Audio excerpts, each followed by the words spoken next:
Good afternoon students, कैसे हैं आप लोग। आज से अच्छे होंगे, आप लोगों की पढ़ाई अच्छी चल रही होगी। आप सब लोगों का आपके अपने ऑनलाइन प्लेटफॉर्म प्रयाग एकेडमी में बहुत बहुत एक बार फिर से स्वागत है। स्टूडेंट्स, हम हिंदी, सामान्य हिंदी से संबंधित प्रैक्टिस टेस्ट कर रहे थे, तो चलिए देर न करते हुए फिर से हम आज प्रैक्टिस टेस्ट प्रारंभ करते हैं। आधे अधूरे नाटक किस लेखक की कृति है? धर्मवीर भारती, भीष्म साहनी, मोहन राकेश या राजेंद्र यादव। आप लोगों को सिर्फ 5 सेकंड मिलेगा, तो बताइए आधे अधूरे किसका है? मोहन राकेश का नाटक है। अंडे के छिलके भी इनकी क्या है, कहानी है।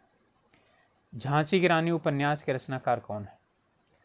तो झांसी की रानी के उपन्यास के रचनाकार कौन है? वृंदावन लाल वर्मा, सुभद्रा कुमारी चौहान, जयशंकर प्रसाद, महादेवी वर्मा। तो झांसी की रानी मतलब खूब लड़ी मर्दानी, वो तो झांसी वाली रानी थी। किसने लिखा था?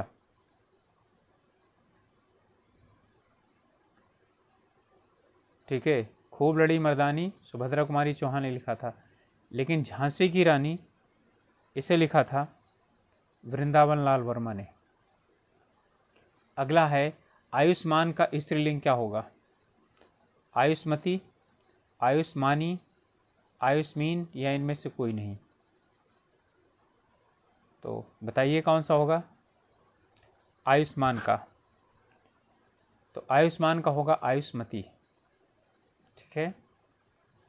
नूतन ब्रह्मचारी नामक उपन्यास के लेखक कौन है? बालकृष्ण भट्ट, अयोध्या सिंह उपाध्याय, हरिऔध, लाला श्रीनिवास दास, श्री राम फिल्लौरी। ठीक है, तो नूतन ब्रह्मचारी के लेखक कौन है? इसके हैं बालकृष्ण भट्ट। सरस्वती पत्रिका के संपादक थे। यहाँ संपादक पूछ रहा था, कौन संपादक थे, ये नहीं पूछ रहा है कि संस्थापक संपादक कौन थे। तो लोचन प्रसाद पांडे, हजारी प्रसाद द्विवेदी, महावीर प्रसाद द्विवेदी और ज्ञा प्रसाद स्नेही। तो बताइए कौन थे सरस्वती पत्रिका के संपादक? तो स्टूडेंट्स, सरस्वती पत्रिका के संपादक थे महावीर प्रसाद द्विवेदी। आचार्य महावीर प्रसाद द्विवेदी ने सरस्वती पत्रिका के संपादन भार संभाला था 1900 से, और 1918 तक ये लगातार सरस्वती पत्रिका के संपादक थे, और इसी काल को ही द्विवेदी युग के नाम से जाना जाता है, और द्विवेदी युग महावीर प्रसाद द्विवेदी के नाम से ही जाना जाता है। टेढ़ी खीर होना मुहावरे का क्या है? सरल कार्य, कठिन कार्य, निश्चित विजय, असमंजस की स्थिति। तो टेढ़ी खीर, खीर कोई टेढ़ी थोड़े होती है। ठीक है, तो टेढ़ी खीर का मतलब, टेढ़ी का मतलब सरल और निश्चित तो होगा नहीं, तो सरल कार्य निश्चित कार्य खत्म। अब कठिन कार्य या असमंजस की स्थिति, तो टेढ़ी खीर होना तो क्या हो गया, कठिन कार्य होना।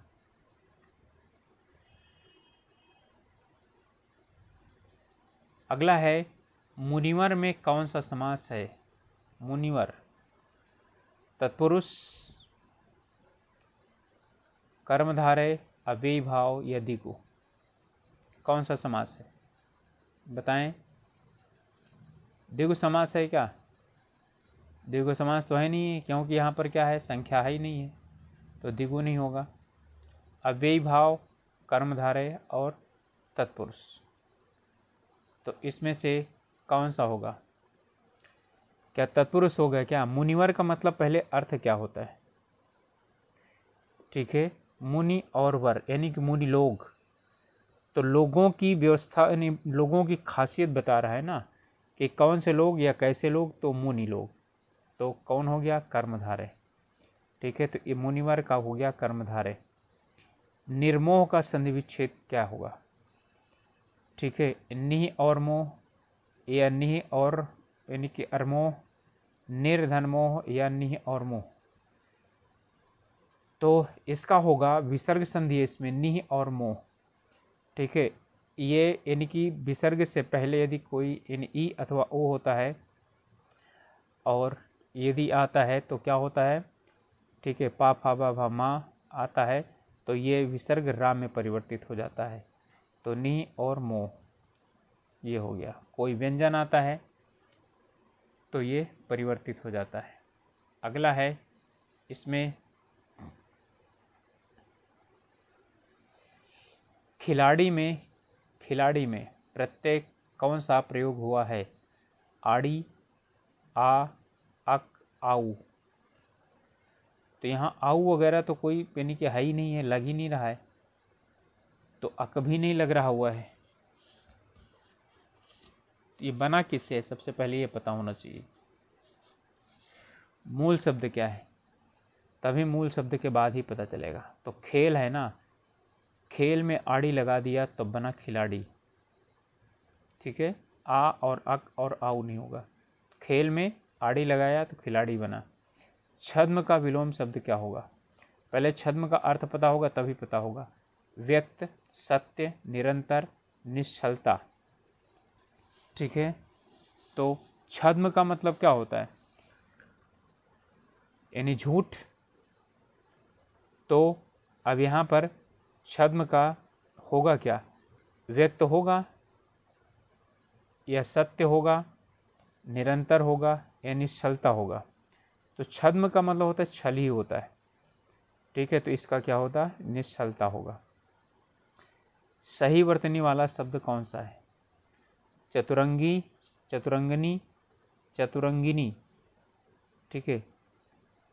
तो इसमें जो चतुरंगिनी है यही वाला शब्द होगा, चतुरंगनी नहीं है, या तो चतुरंगी होगा।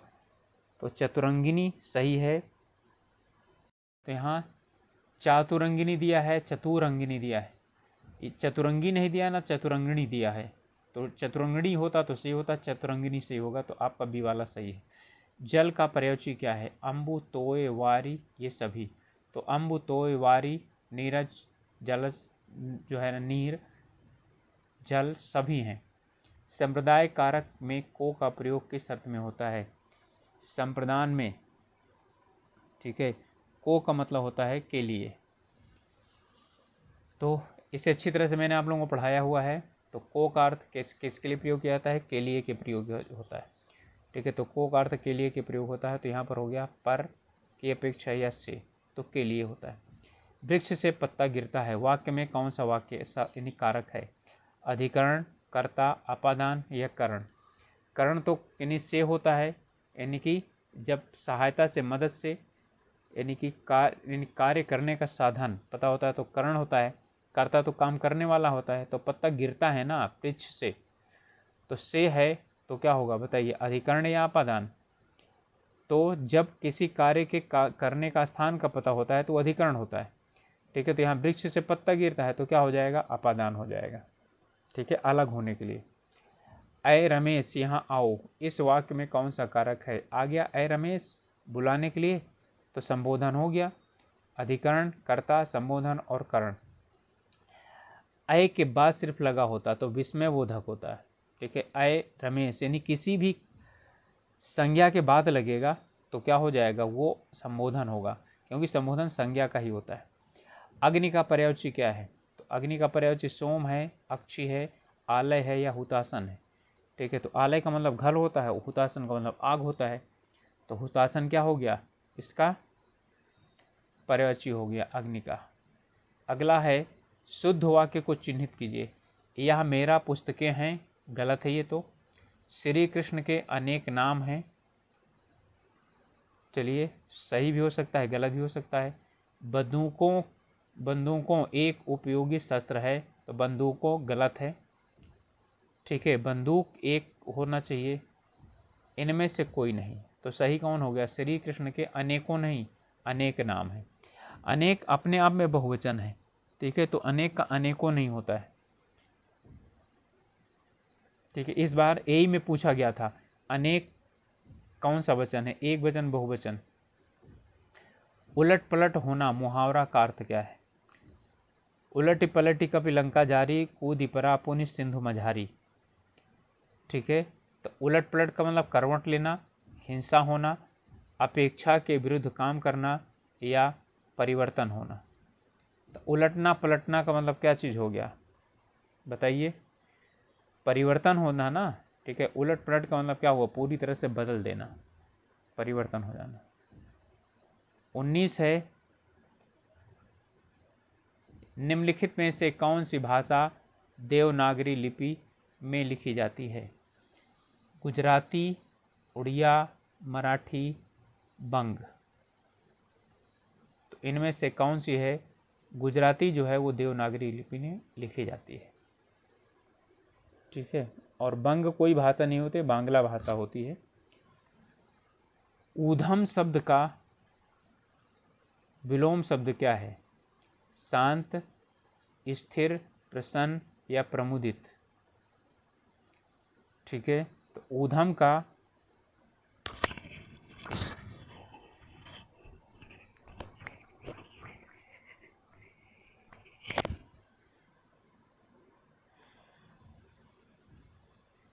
एक सेकंड, इसमें माफ़ी चाहता हूँ, गलती हुई। निम्नलिखित में से कौन सी भाषा देवनागरी के लिपि में लिखी जाती है?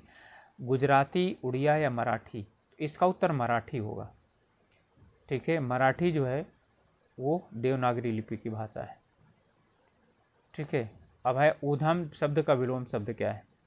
ऊधम शब्द का विलोम है, ठीक है, शांत। ऊधम का ऊधम मचा लेना, ठीक है, यानी परेशान कर देना, तो शांत होगा इसका। चरण कमल बंदो हरिराई में कौन सा अलंकार है? यमक, उपमा, रूपक या इनमें से कोई नहीं? देखिए, रूपक आता तो सा सी से समसरी सा आता ना। चरण कमल बंदो हरिराई सा या से आता तो हो जाता उपमा, ये होगा नहीं। अब यमक का मतलब है कि इसमें कोई ऐसा शब्द है क्या कि जो 2 बार आया हो? तो 2 बार तो आया ही नहीं है, कम से कम 2 बार आया है, तो कोई शब्द 2 बार नहीं है तो यमक भी नहीं होगा। अब या तो इनमें से कोई नहीं होगा या तो रूपक होगा। तो मैं ईश्वर के चरण रूपी कमल रूपी चरणों की वंदना करता हूँ, ठीक है। चरण कमल बंदो हरिराई, तो यहाँ पर जाकी कृपा पंगु गिर लंघ है, ठीक है। अंधे को सब कुछ दर्शाई, सूरदास जी का पद है ये। तो यहाँ पर क्या है? रूपक अलंकार है। क्लियर हो गया? तो उपमा जहाँ पर समानता व्यक्त की जाती है, सा सी से समसरिस आता है, वहाँ उपमा होता है, ठीक है। यमक अलंकार जहाँ एक ही शब्द 2 या 2 से अधिक बार आए, तो यहाँ पर कोई ऐसा शब्द नहीं है इस जो 2 बार आया हो, कम से कम 2 बार तो आए, जितनी बार आए उतने बार उसका अर्थ अलग अलग हो। फिर है रूपक, तो अब रूपक है जहाँ इनमें से कोई नहीं होता है और इन्हीं की क्लियर ना पता हो, वहाँ पर प्रॉब्लम हो जाती है। तो यहाँ पर रूपक ही होगा। कमल रूपी चरणों की वंदना करता हूँ, अब कमल से रूपी या कमल की तरह चरण, तो वहाँ हो जाता उपमा, ठीक है। तो यहाँ पर क्या है? रूपक। तो कमल और चरण को दोनों को एक ही जैसा मान लिया गया है, इसलिए यहाँ पर रूपक अलंकार होगा। समानता व्यक्त की जाती है तो उपमा होता। तो स्टूडेंट्स, ये आप लोगों का टेस्ट पेपर था जिसमें कि 21 प्रश्न थे, और आप लोग देखिए कि आप लोगों ने कितना सही किया है। 20 प्रश्नों में से आप लोगों के कितने सही होते हैं, तो लगभग जो है ना 20-21 इतने का ही टेस्ट सीरीज आप लोगों को दी जा रही है। तो मिलते हैं अगले वीडियो में, तब तक के लिए आप लोगों से एक रिक्वेस्ट है कि अभी तक यदि आप लोगों ने सब्सक्राइब नहीं किया तो ज़रूर सब्सक्राइब कीजिए, और साथ ही साथ अपने जो समूह हैं, ने ग्रुप हैं, उनमें शेयर कीजिए, जिससे जो लोग हम लोगों के साथ मिल करके अपनी तैयारी करना चाहते हैं वो तैयारी कर सकें। तो स्टूडेंट्स, ऑल द बेस्ट। मिलते हैं अगले वीडियो में। अपना ख्याल रखिए, स्वास्थ्य का ख्याल रखिए, पढ़ाई कीजिए और